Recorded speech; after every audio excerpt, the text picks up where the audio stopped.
अब इसका मतलब क्या समझूं मैं? पर इसमें समझना क्या है, दोस्त है वो मेरा। अच्छा, वो दोस्त है और मैं? तुम दुम हो मेरी। 7th स्टैंडर्ड से मेरे पीछे पड़े हुए, पता नहीं कब पीछा छूटेगा। खुशी, मैं जानता हूँ तुम सब जानबूझ के कर रही हो ना। 12 साल से हम एक दूसरे को जानते हैं। स्कूल के टाइम से मैं तुमसे प्यार करता हूँ और तुम भी ये बात जानती हो। विजय, मैं कैसे जानूंगी? कभी बताया तुमने मुझे? तुम खुद नहीं समझ सकती थी? कम से कम एक बार बोलना तो चाहिए। तुम भी तो बता सकती थी। मैं क्यों बोलूं? पहले तुम्हें बोलना चाहिए था। अब इसमें भी ईगो है ना? ये ईगो नहीं है, ये अनरिटन रूल है कि एक लड़का हमेशा एक लड़की को पहले प्रपोज करता है। भाड़ में गए तुम्हारे ये रूल्स खुशी। अब सीधी बात करो, तुम मुझसे प्यार करती हो या नहीं? पहले तुम बताओ। मैं तो हमेशा से तुमसे प्यार करता हूँ, बस जब भी तुम्हें उस कुणाल के साथ देखता हूँ बहुत इनसिक्योर फील करता हूँ।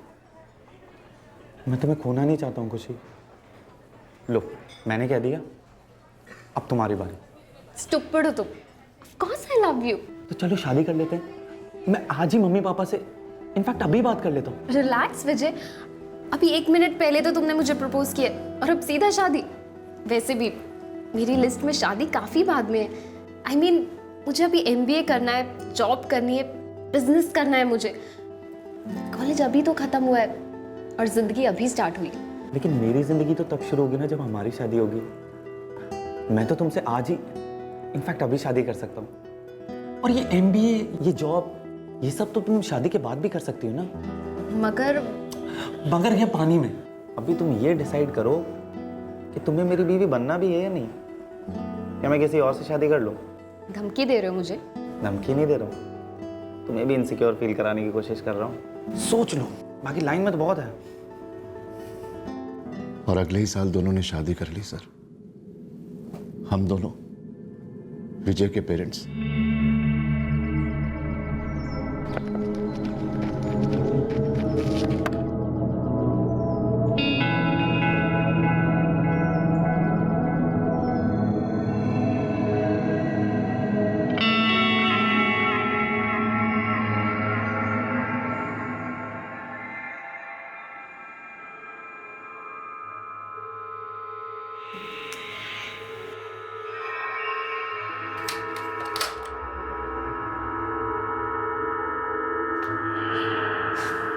विजय, मैंने डिसाइड कर लिया है, मैं MBA करूंगी, उसके बाद जॉब।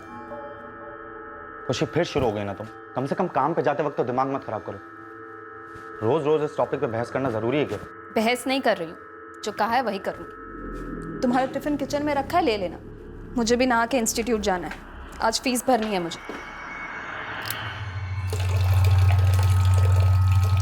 मैंने इंटरनेट से इंफॉर्मेशन निकाली थी, नेक्स्ट मंथ से कोर्स स्टार्ट है। क्या बकवास किए जा रही हो तुम? हाँ, हम 1000 बार इस बात पे बहस कर चुके हैं ना, और मैंने तुम्हें हर बार कहा है और आज फिर से कह रहा हूँ, तुम कोई कोर्स, कोई जॉब नहीं करोगी। विजय, तुम्हें जैसी जिंदगी पसंद हो ना, सिर्फ वैसी जिंदगी नहीं जी सकती मैं। और अगर तुम्हें मेरा डिसीजन मंजूर नहीं, तो मुझे तुम्हारे साथ रहना मंजूर नहीं है। इतनी प्रॉब्लम है ना तुम्हें मुझसे, तो तुम मुझे डिवोर्स क्यों नहीं दे देते? मैंने तो सोच लिया, मैं इस तरह घुट घुट के नहीं जी सकती। तुम सोच लो कि तुम्हें क्या करना है।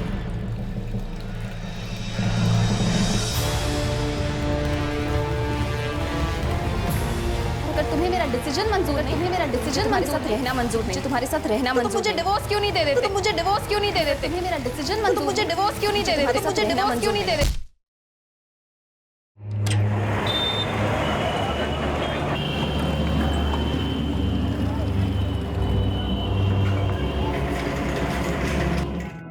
मर जाए वो, लेकिन अगर खुशी बच गई तो माफी मांग लूंगा, रो के खिड़खिड़ा के मना लूंगा कि किसी को कुछ ना बताए। पर क्या वो मानेगी? विजय ने तैश में आकर अपनी पत्नी पर जानलेवा हमला किया था और अब वो खुद को बचाना चाहता था, और अपने आप को बचाने के लिए वो मन ही मन ये प्रार्थना भी करने लगा कि उसकी पत्नी जिंदा ना बचे, ताकि उसका जुर्म कभी दुनिया के सामने ना आए।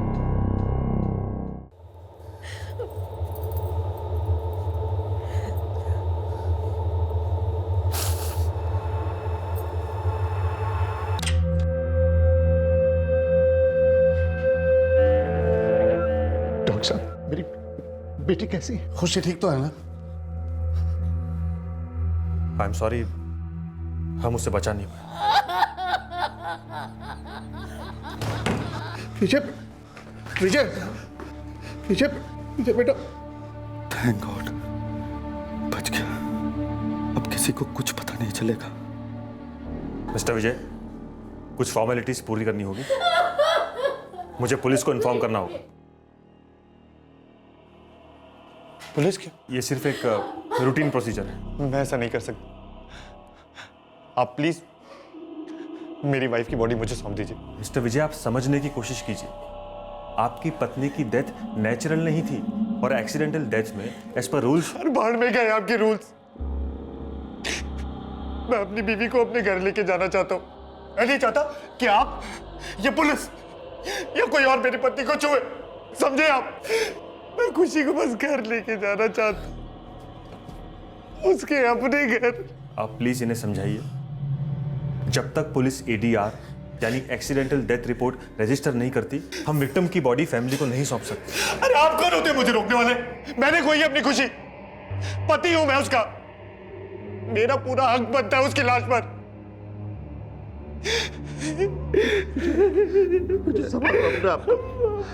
डॉक्टर साहब अपना काम कर रहे हैं बेटा। शांत हो जा बेटा, शांत हो जा।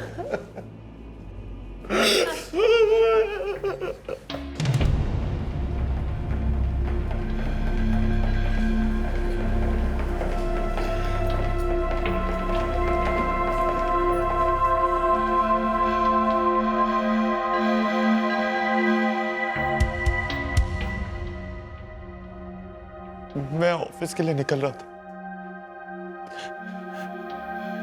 खुशी नहाने का पानी गर्म करने बाथरूम में गई और फिर अचानक मैंने उसकी चीख सुनी। मैं अंदर भागा तो देखा खुशी जमीन पर पड़ी थी, खून से लथपथ। बहुत खून बह चुका था उसका। मैं तुरंत अपने नेबर्स के पास मदद मांगने गया। फिर हम खुशी को मेरी गाड़ी में यहां ले आए।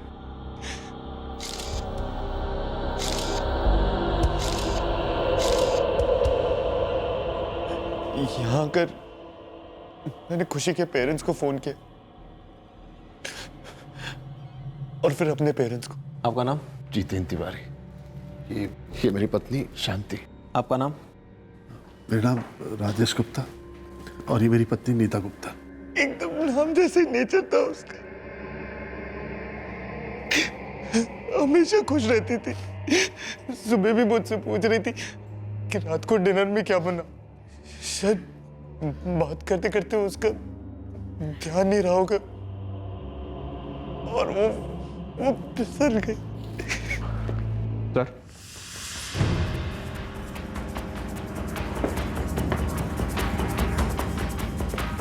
फोटोग्राफ तो ले लिए हैं। पोस्टमार्टम?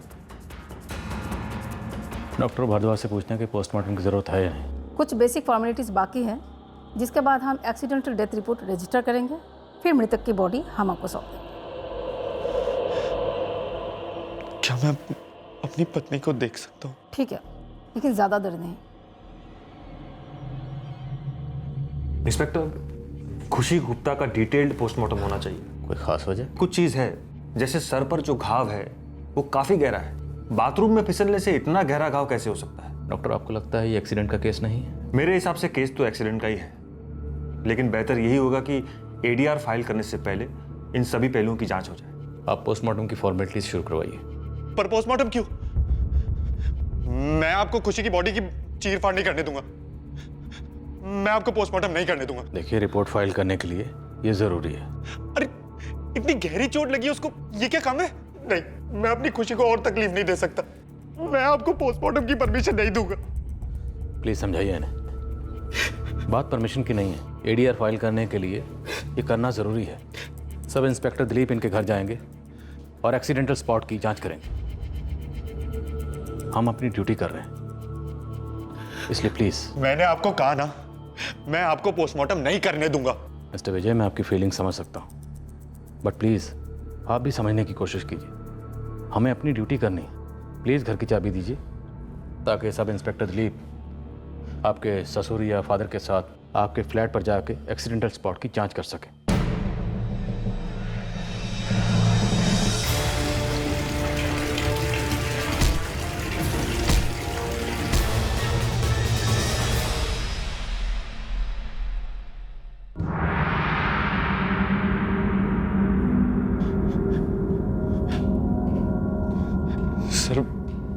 आई एम सॉरी, मैं थोड़ा इमोशनल हो गया था। इट्स ओके, मैं समझ सकता हूँ इस वक्त आप पर क्या गुजर रही है। चाबी प्लीज। आप पोस्टमार्टम कराइए, मैं इनके साथ घर जाता हूँ। Thank you.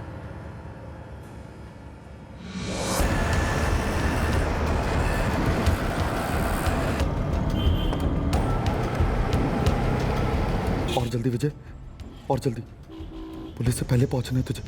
इनके हाथ वो बैग नहीं आना चाहिए।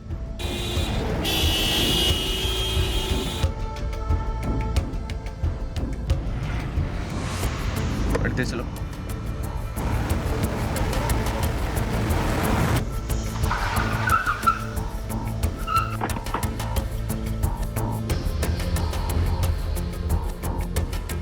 साहब, मेम साहब ठीक तो है ना?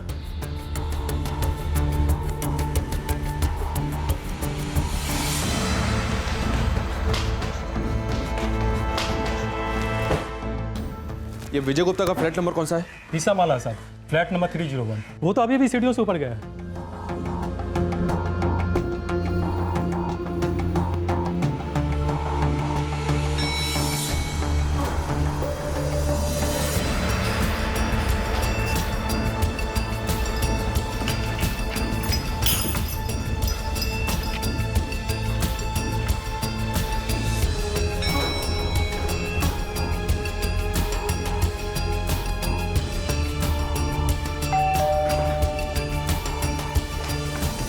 मिस्टर विजय,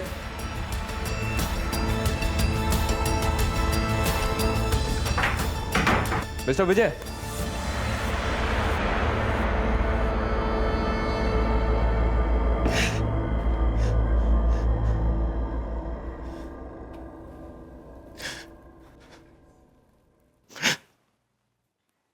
सर, मैं यहाँ खड़ा था और खुशी यहाँ पर थी। मैं तो टाई बांध रहा था और खुशी बाथरूम में पानी भर रही थी कि अचानक मैंने उसकी चीख सुनी। मैं फटाफट अंदर गया तो देखा खुशी खून में पड़ी थी।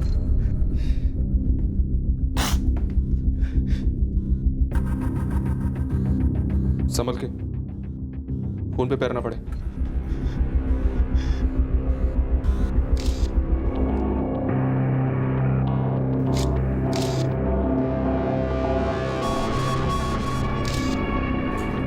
सर, मुझे मेरी वाइफ की बॉडी कब तक मिल जाएगी? कल सुबह तक जरूर मिल जाएगी।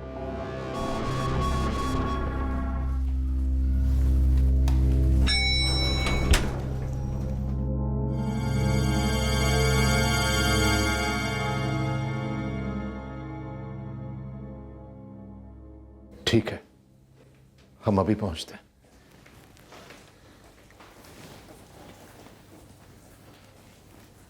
राजेश जी, एक अर्जेंट काम है, मुझे शांति को लेकर अभी जाना होगा। कहाँ जाना होगा आप लोगों को? है कुछ जरूरी काम राजेश जी, हम लोग जल्दी आ जाएंगे। चलो शांति। पोस्टमार्टम में अभी वक्त लगेगा, जब बॉडी हैंडओवर करनी होगी हम आपको इन्फॉर्म कर देंगे। जी। इंस्पेक्टर आहूजा ने हमें पुलिस स्टेशन में बुलाया है। क्यों? कुछ सवाल करना चाहते हैं हमसे। कह रहे थे इस बारे में किसी से कुछ बताइएगा मत। पता नहीं उन्होंने ऐसा क्यों कहा।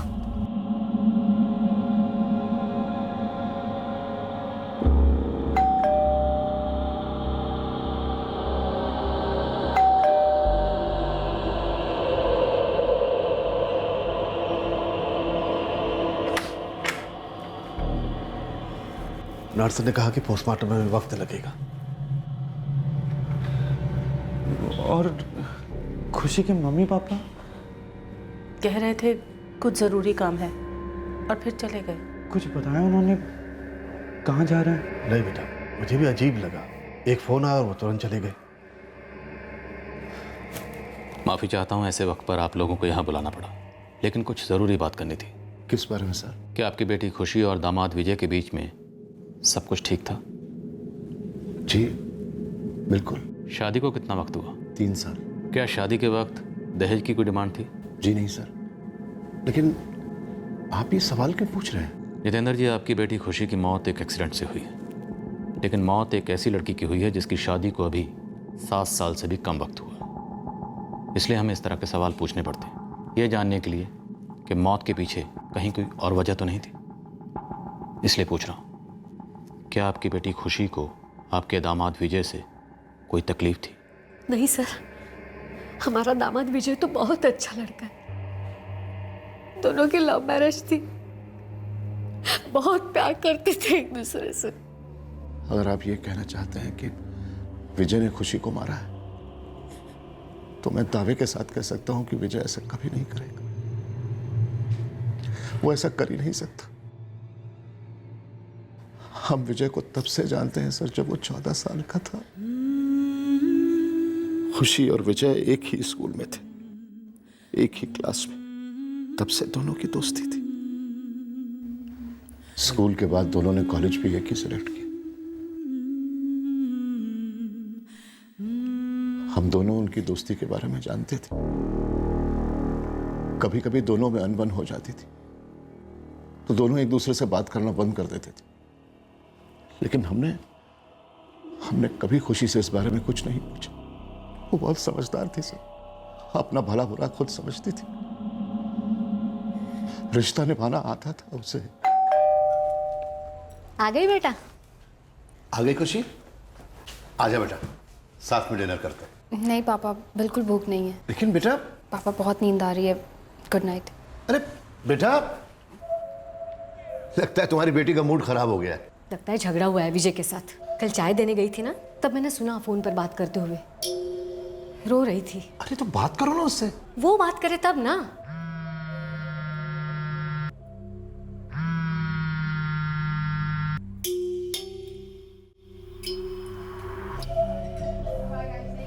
तुम्हें उस कुणाल के साथ टाइम स्पेंड करना है तो करो, मुझे क्या। मैं आइंदा तुम्हें परेशान नहीं करूँगा। मैंने कब कहा तुम मुझे परेशान करते हो? कहाँ नहीं है, पर जब भी तुम्हें फ़ोन करता हूँ ना, तुम या तो उसके साथ मूवी देख रही होती हो या घूम रही होती हो। अब इसका मतलब क्या समझूँ मैं? पर इसमें समझना क्या है, दोस्त है वो मेरा। अच्छा, वो दोस्त है और मैं? तुम दुम हो मेरी। 7th स्टैंडर्ड से मेरे पीछे पड़े हुए, पता नहीं कब पीछा छूटेगा। खुशी, मैं जानता हूँ तुम सब जानबूझ के कर रही हो ना। 12 साल से हम एक दूसरे को जानते हैं। स्कूल के टाइम से मैं तुमसे प्यार करता हूँ और तुम भी ये बात जानती हो।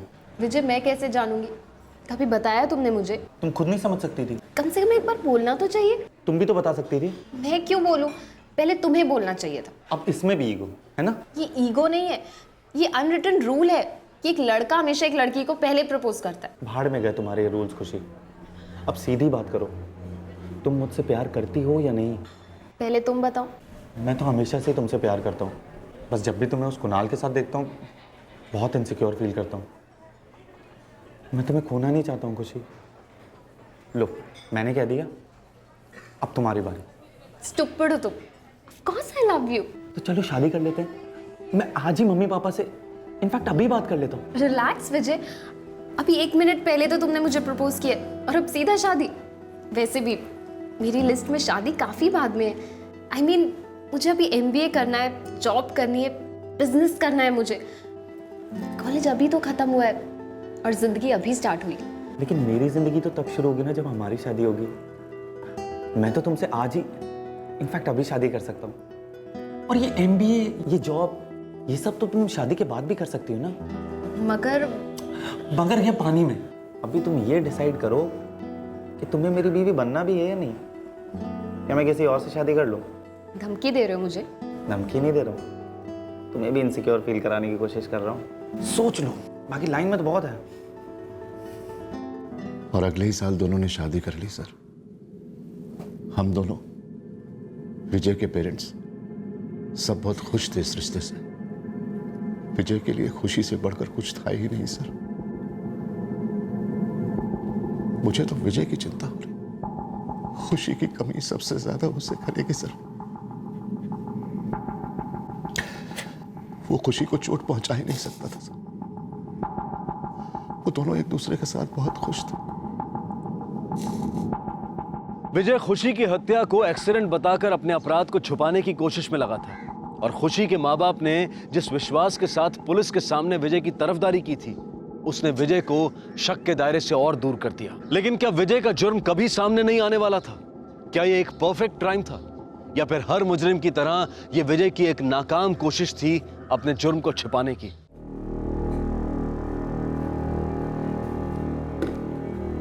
विजय, बेटा चाय पी ले।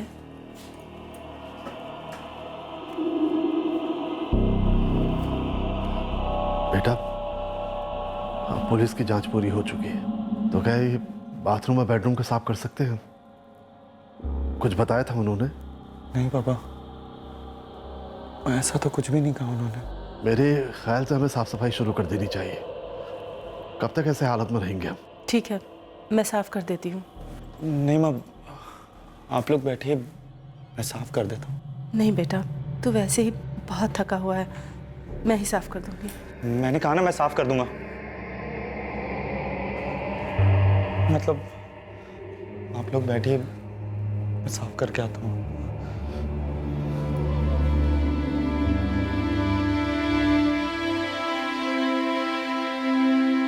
विजय के लिए बहुत मुश्किल होगा खुशी को भूल पाना। एक दूसरे को कितना प्यार।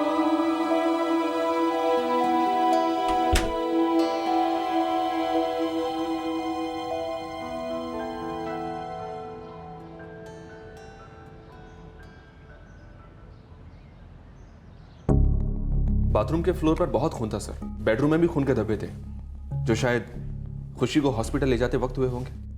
नल पर भी खून के निशान है। शायद खुशी का पैर फिसला होगा और उसका सर नल से टकराया होगा। हो सकता है सर। खुशी के पेरेंट्स का कहना है कि खुशी और विजय एक दूसरे को बचपन से जानते थे, पसंद करते थे। एक साथ स्कूल गए, कॉलेज गए और 3 साल पहले इनकी शादी हुई थी। खुशी के पेरेंट्स के हिसाब से इन दोनों के बीच में कोई प्रॉब्लम नहीं थी। प्रॉब्लम तो थी सर। अब इस बात को या तो खुशी के पेरेंट्स जानते नहीं होंगे या फिर हमें बताना नहीं चाहते। तुम्हें कुछ पता चला? जी हाँ सर। मैं जब विजय के घर से वापस लौट रहा था तो मैंने उसके पड़ोसी हर्ष और प्रिया से बात की। विजय के साथ हॉस्पिटल में आप ही आए थे ना? जी, हम लोग वापस चले आए, ये कपड़े वपड़े चेंज करने थे। विजय का बर्ताव देखकर मुझे अजीब लगा सर, इसलिए मैंने सोचा कि उसके और खुशी के रिश्ते के बारे में मुझे पता करना चाहिए। ऐसा क्या था विजय के बर्ताव में? मैं जब हॉस्पिटल से विजय के पीछे उसके घर जा रहा था तो वो पूरे रास्ते कुछ जरूरत से ज्यादा तेज गाड़ी भगा रहा था सर। ऐसा लग रहा था जैसे वो हमसे पहले घर पहुंचना चाहता हो। वो इतनी जल्दबाजी में था सर कि लिफ्ट के बजाय सीढ़ियों से ऊपर गया। जब मैं उसके घर पहुंचा तो उसके घर का दरवाजा खुला हुआ था। उसकी इतनी जल्दबाजी के बाद जब मैंने उसे देखा तो वो कमरे में चुपचाप सर झुकाए हुए बैठा हुआ था। तब मुझे थोड़ा अजीब लगा। पोस्टमार्टम का नाम सुन के भी बौखला गया था। मैं आपको खुशी की बॉडी की चीर-फाड़ नहीं करने दूंगा। मुझे लगता है कि इतनी जल्दबाजी के पीछे जरूर उसका कोई मकसद था। विजय को हमारे साथ घर जाने की कोई जरूरत नहीं थी। हमारे साथ उसके फादर या उसके ससुर जा सकते थे, लेकिन नहीं, वो खुद गया और हमसे पहले घर पहुंच गया। बस यही बात मुझे सबसे ज्यादा खटक रही थी सर, इसलिए मैंने हर्ष और प्रिया से बात की। क्या बताया उन्होंने? सर, बताने जैसा कुछ भी नहीं। मेरे हिसाब से तो दोनों परफेक्ट कपल थे। क्या वाकई में ऐसा था? हाँ। प्रिया जी, क्या आपको भी ऐसा लगता है कि विजय और खुशी के बीच सब कुछ ठीक था? नहीं सर, कुछ तो गलत हो रहा था। वजह तो नहीं पता दोनों के बीच झगड़े होने की, लेकिन झगड़े होते थे, अक्सर होते थे। तुम्हें एक बात कितनी बार समझानी पड़ेगी? हाँ, मैं जो कहूंगा वही करोगी तुम। तो मुझे नहीं रोक सकते। चुप हो जाओ वरना अच्छा नहीं होगा। अक्सर उनके घर से चिल्लाने की, बर्तन गिरने की आवाजें आती थी। मैं पता तो नहीं कर पाई कि झगड़े की वजह क्या थी। खुशी ने भी कभी कुछ नहीं बताया, लेकिन सर मैंने नोटिस किया था, खुशी काफी उदास रहती थी।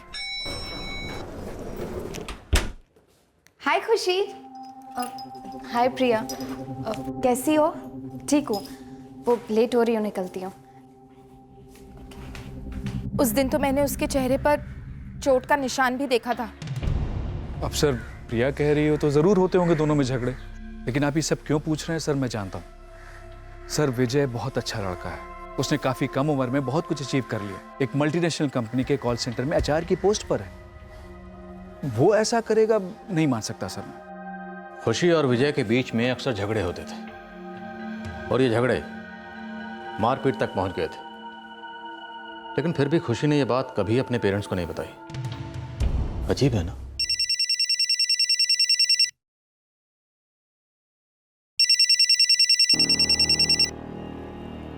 हेलो जितेंद्र जी, मैं पीआई संदीप आहूजा बोल रहा हूँ। सॉरी आपको फिर से डिस्टर्ब कर रहा हूँ। जी सर, आप क्या पूछना चाहते हैं? क्या कभी खुशी ने आपको कुछ बताया था? उसके और विजय के बीच में कभी कोई झगड़ा हुआ? नहीं तो मैंने आपको सब कुछ तो बता दिया है। क्यों बार बार आप एक ही सवाल पूछ रहे हैं? विजय बेचारा वैसे ही बहुत दुखी है। देखिए सर, आप विजय पर शक करना छोड़ दीजिए। जी नहीं, खुशी ने हमसे इस बारे में कभी कुछ नहीं कहा। कौन था जितेंद्र जी?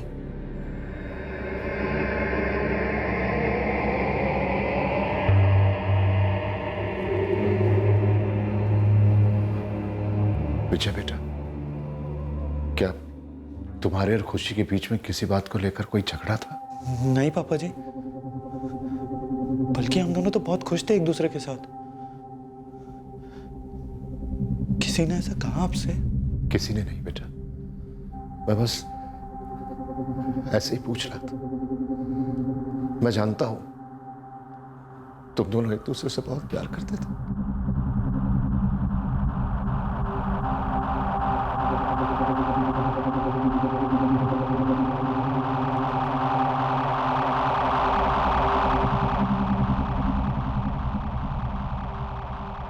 कौन पुलिस को बता रहा है? कौन है जो मुझे फंसाने की कोशिश कर रहा है? पुलिस को कुछ क्लूज मिले थे जो इशारा कर रहे थे कि खुशी की मौत शायद एक एक्सीडेंटल डेथ नहीं थी। ऐसा लग रहा था कि यह केस जितना सिंपल नजर आ रहा है उतना है नहीं, लेकिन अब तक पुलिस के हाथ कोई ठोस जानकारी नहीं लगी थी। दूसरी तरफ विजय को उम्मीद थी कि उसने जो खुशी की मौत को एक्सीडेंट साबित करने की चाल चली थी वो कामयाब होगी और पुलिस उस तक कभी नहीं पहुंच पाएगी। पोस्टमार्टम की रिपोर्ट्स और एक्सीडेंट स्पॉट्स के जो फोटोज आपने लिए हैं वो मैंने देखे। शक की कोई गुंजाइश? गुंजाइश तो है। देखिए, ऐसा हो सकता है कि किसी का पैर फिसला और सर नल से जाकर टकराया और चोट लगी, लेकिन ऐसा एक बार हो सकता है। बार बार कैसे पैर फिसल सकता है? बार बार? इस केस में तो 3 बार। इतनी गहरी चोट एक बार पैर फिसल के गिरने से लगना ऑलमोस्ट नामुमकिन है। मतलब ये एक्सीडेंट नहीं, मर्डर? पूरे चांसेस है। देखिए, घाव काफ़ी गहरे हैं और नज़दीक के हिस्सों में तो 2-3 जगह पर है। मेरे अंदाजे से सिर किसी चीज़ पर नहीं टकराया तो कोई चीज़ सर पर 2-3 बार टकराई है। आई मीन विक्टिम कहीं गिरी नहीं होगी, उसके ऊपर वार हुआ होगा। Thank you. बेटा, अच्छा होता अगर तुम आज की रात हमारे साथ रहते। तुम कहो तो हम यही रुक जाते। नहीं पापा, मैं कुछ देर के लिए अकेला रहना चाहता हूँ। आप लोग प्लीज जाइए। ठीक है बेटा। बेटा, अपना ख्याल रखना। हम कल सुबह आएंगे।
क्या बात है सर?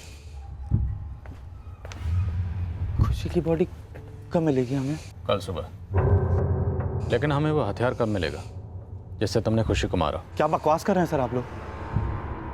क्यों आप लोग मेरे पीछे पड़े हुए हैं? क्योंकि खुशी की मौत महज एक्सीडेंट से नहीं हुई है।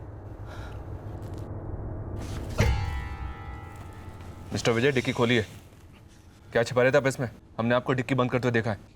कुछ नहीं सर, मैंने कुछ नहीं छुपाया डिक्की में। वो हम देख लेंगे, तो डिक्की खोल।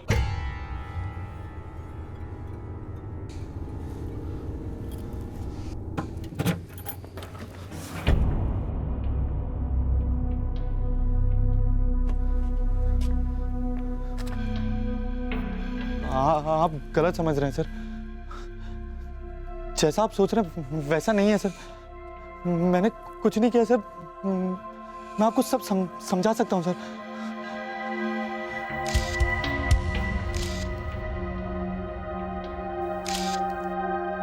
यहां साइन कीजिए।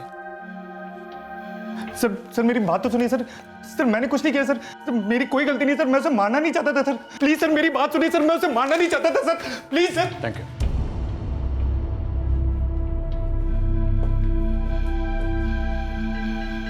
शायद विजय इसलिए जल्दी घर आया होगा ताकि घर पहुंचकर वो खून से सना हुआ बेड छुपा सके। और हमारा ध्यान बेड पर ना जाए, इसलिए उसने जल्दी से कबर्ड के सारे प्रेस किए कपड़ों से बिन को भर दिया। एक काम करो, ये बिन और कपड़े सबूत के तौर पे कस्टडी में लो। Right sir. सर वो एक एक्सीडेंट ही था। मैंने खुशी को नहीं मारा है। आप लोग मेरी बात क्यों नहीं समझ रहे? तो समझाओ हमें, क्या हुआ था? बचपन की दोस्ती, जवानी का प्यार, 3 साल की शादी, पल भर में फरार। मैं तंग आ गया था खुशी से।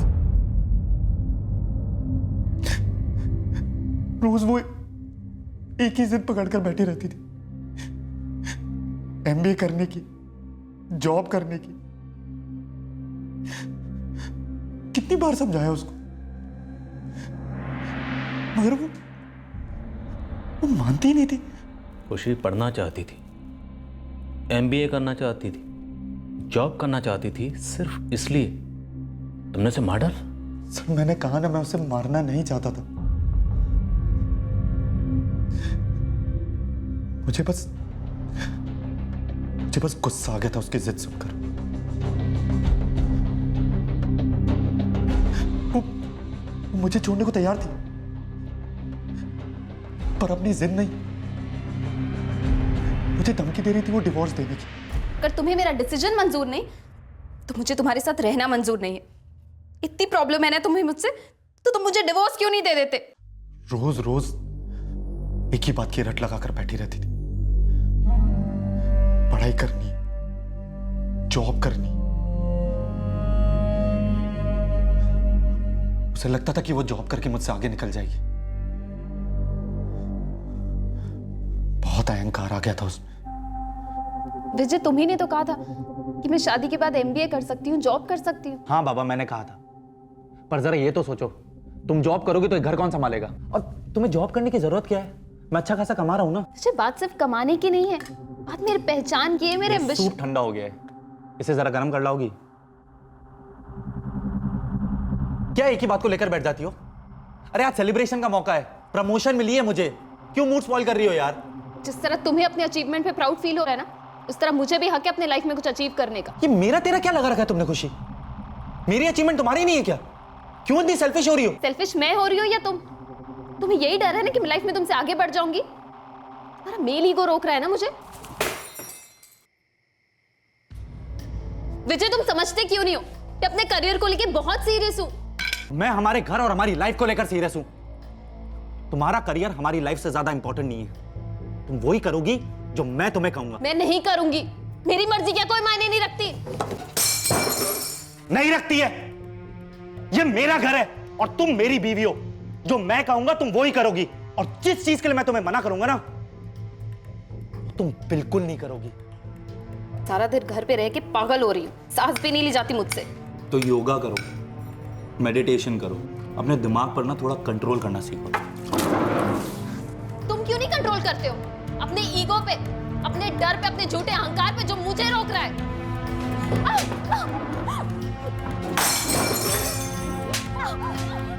हर रोज यही होता था।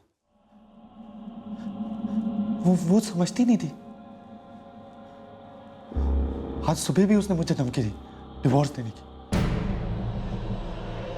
बर्दाश्त नहीं हुआ मुझसे।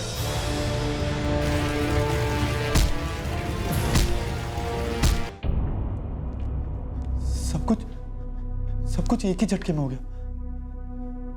समझ ही नहीं आया मुझे। मारना नहीं चाहता था मैं उसे, लेकिन मार डाला। क्यों? क्योंकि तुम चिढ़ गए थे, तुम गुस्से में थे, इतने गुस्से में कि तुमने अपनी पत्नी को बेरहमी से पीटा, इतनी बेरहमी से कि उसकी जान चली गई। अरे जान तो वो खा रही थी सर, मेरी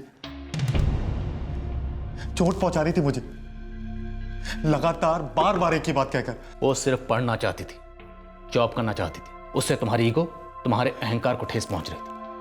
क्योंकि तुम्हारे लिए तुम्हारा अहंकार, तुम्हारी ईगो मायने रखती। खुशी की मर्जी या उसकी खुशियां कोई मायने नहीं रखती थी। चोट तुम पहुंचा रहे थे, टॉर्चर तुम कर रहे थे उसे, बार बार लगातार। दो इंसान पहले एक दूसरे से इतनी मोहब्बत करते हैं, इतनी मोहब्बत कि एक दूसरे की जरा सी भी तकलीफ बर्दाश्त नहीं कर पाते। फिर वही इंसान दूसरे इंसान को घुटते हुए, तड़पते हुए कैसे देख सकता है? उसे बांधकर रखने में क्या खुशी महसूस होती है? अगर तुम और खुशी अपनी शादीशुदा जिंदगी में खुश नहीं थे तो बातचीत करके अलग हो सकते थे। खुशी की जान लेकर क्या हासिल हो? अपनी जिंदगी बर्बाद करके क्या हासिल हो?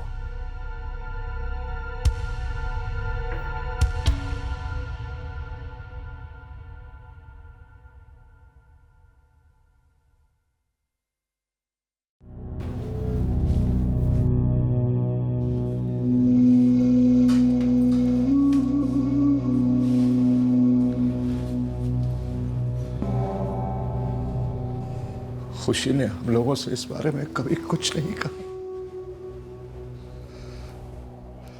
एक बार भी नहीं, कि उन दोनों के बीच में इतनी कड़वाहट, इतनी नफरत पैदा हो चुकी। हमें भी इस बारे में कुछ पता नहीं था। अगर हम इस बारे में जानते तो हम शायद कुछ कर पाते। सही कह रहे हैं आप। काश खुशी ने अपनी तकलीफ हमारे साथ बांटी होती। हमें तो यही लगता था कि दोनों एक दूसरे के लिए ही बने, दोनों के बीच में प्यार के अलावा और कुछ नहीं है। ऐसा लगता था जैसे दोनों के बीच में सब कुछ ठीक ही होगा। लेकिन ये विजय पर आईपीसी की धारा 302 के तहत मर्डर का चार्ज लगा है। वो इस वक्त जुडिशियल कस्टडी में है। विजय एक पढ़ा लिखा नौजवान था, लेकिन उसकी सोच और उसके रवैये को देखकर हैरानी होती है कि उसने कभी अपनी पत्नी की ख्वाहिशों को, उसके करियर एम्बिशन को समझने की कोशिश ही नहीं की, बल्कि हर कदम पर उसकी आकांक्षाओं का गला घोटा। लेकिन उतनी हैरानी खुशी की अप्रोच को भी देखकर होती है। वो आगे पढ़ना चाहती थी, एमबीए करके जॉब करना चाहती थी, अपनी जिंदगी अपनी मर्जी से जीना चाहती थी। वो जानने लगी थी कि विजय उसे आगे पढ़ने नहीं देगा। बेहतर होता कि रोजमर्रा के झगड़ों और मारपीट की बजाय अगर खुशी वक्त रहते विजय से अलग होकर अपनी जिंदगी को एक नई दिशा देती। वो चाहती तो अपने माँ बाप से या फिर विजय के माँ बाप से बात कर सकती थी। जिस घुटन में वो जी रही थी, शायद उससे बाहर निकलने का कोई रास्ता निकल आता। शादीशुदा जिंदगी के मसले जुबान से, बातचीत से हल होते हैं, लेकिन अगर कोई हिंसा का सहारा लेकर अपनी बात को मनवाने की कोशिश करता है तो वो शादी एक सजा बन जाती है। इंसान को अपने क्रोध, अपने अहंकार को नियंत्रण में रखना चाहिए, अपनी इस कमजोरी को दूर करने की लगातार कोशिश करनी चाहिए। लेकिन अगर कोई शख्स अपने रवैये से बाज नहीं आता है तो जरूरी है कि उस बर्ताव को सहन करने वाला शख्स वक्त रहते उस रिश्ते से बाहर निकल आए, इससे पहले कि बहुत देर हो जाए। अब मैं अनूप सोनी आपसे विदा लेता हूं। आपसे फिर मुलाकात होगी कल रात 11 बजे क्राइम पेट्रोल सतर्क के एक और चौंका देने वाले केस में। तब तक सुरक्षित रहें और देखते रहें क्राइम पेट्रोल सतर्क। सबक एक को, सीख हम सबको।